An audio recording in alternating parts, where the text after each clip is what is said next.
Hi everyone, it's Don and I hope you're having a fantastic day. You know who's not having a fantastic day? Me. I just recorded 3 videos and put them all into my editor after downloading them from the camera to the computer and found out, yeah, my brand new microphone I brought with me didn't work. No sound. So I had to plug in my old microphone and start all over again. So take 2. How's everybody doing out there? Well, I got some very, very distraught and angry passengers from the Quantum of the Seas in Australia, Royal Caribbean, after people arrived at the terminal and lo and behold, they don't have a cabin for them. They just, sorry, we don't have a cabin. You can't come on the ship. And then we also have a pretty damaging report coming out about that accident of the rogue wave on the Viking Polaris last year that smashed through the side windows and injured some passengers. And they're recommending some pretty big changes.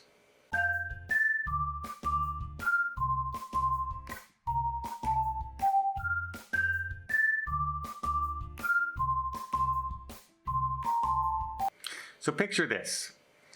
Normally, we've had this problem in the past. We've heard of the Wonder of the Seas overbooking passengers and having to scramble to cancel people's cruises. And then it happened on the Allure of the Sea as well. Well, now it's happened on the Quantum of the Seas. This time it's even worse. It's not as many passengers, but it's even worse because last time passengers were given a fair amount of notice to change their cruise. This time, people didn't find out until they arrived at the cruise terminal. So picture this, if you will. You've just flown in, you stayed overnight at a hotel and everything, you're ready for your cruise, your 9-day luxury cruise on a big ship, and you get there and they say, no, sorry, we made a mistake and we don't have a cabin for you. Now picture this if you flew in from Canada or the United States, how much that flight would have cost you. Flying all the way that distance, you're talking thousands of dollars per person. And then they find out there's no cabin. And this really has to stop. Royal Caribbean has to fix this problem. They cannot keep doing this. They seem to be the only ones doing this. Right? You don't hear it from Carnival. You don't hear it from Norwegian or Virgin Cruise Lines. But you're hearing it from Royal Caribbean Group a lot, and it should not happen. The cabins in this case were all guaranteed cabins. Now, if you're not sure what a guaranteed cabin is, that's when you're looking and you're doing your booking and you are okay with the cruise line choosing your cabin for you in any location in that category. So you want a balcony cabin, okay, you can book a guaranteed balcony cabin. It might be an obstructed balcony cabin, but it's usually at a lower price than if you pick the room yourself. That's what these cabins were. Well, the cruise line never assigned them a cabin. Normally this is done a week to 2 weeks before your cruise, and they never got assigned a cabin. Now, when they got there, they said, well, you can wait over there and maybe a room will come available. Only 2 couples out of the entire group that was sitting there managed to get on board. The rest were basically told, sorry, you don't have to go home, but you don't have to stay here. Now, they did say we have alternative sailings that you can switch over to. Well, it's sailing in January. We're November.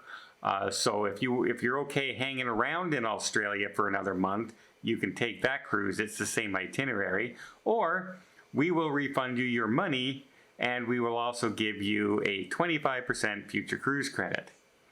That was the original offer. Since then, I've been told that some people have now gotten an offer of full refund as well as 100% future cruise credit. And I think somebody said they even got a drink package thrown in on the next cruise. Well, that's better, but it's still not fixing this problem that keeps happening. I don't think I'd be very happy getting a future cruise credit for a $2,500 cruise if I spent $4,000 to fly there and another $800 in hotel rooms for my family. I don't think that would make me too happy to begin with. And also, you waited till they got there to tell them there was no cabins. There was no email, there was no sending out a notice, no phone calls. You waited till they showed up and you handed them a letter saying, you ain't got no cabin. That really has to stop.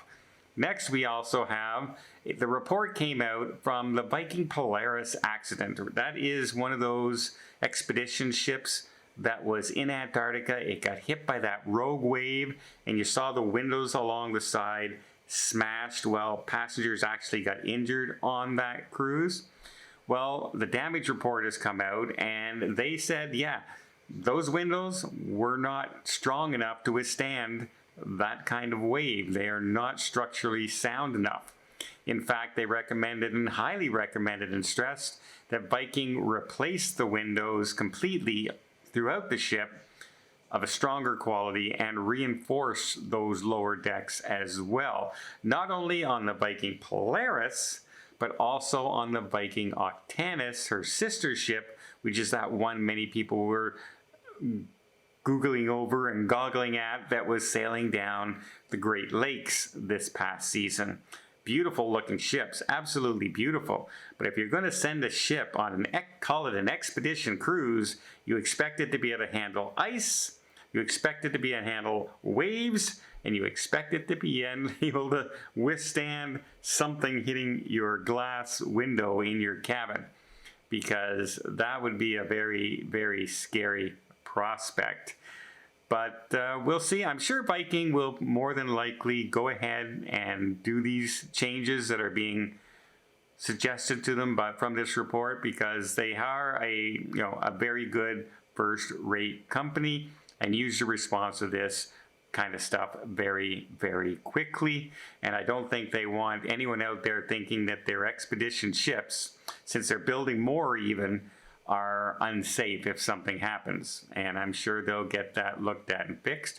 I'm even surprised that they found that this glass already in the ships wasn't strong enough, because I know when they're building those kind of ships, you're looking at the structural soundness of all the glass, especially when you're heading to a remote area. You want the strongest possible equipment, and you want the strongest possible ship to be on. It should be able to withstand pretty much anything that Mother Nature throws at her out there.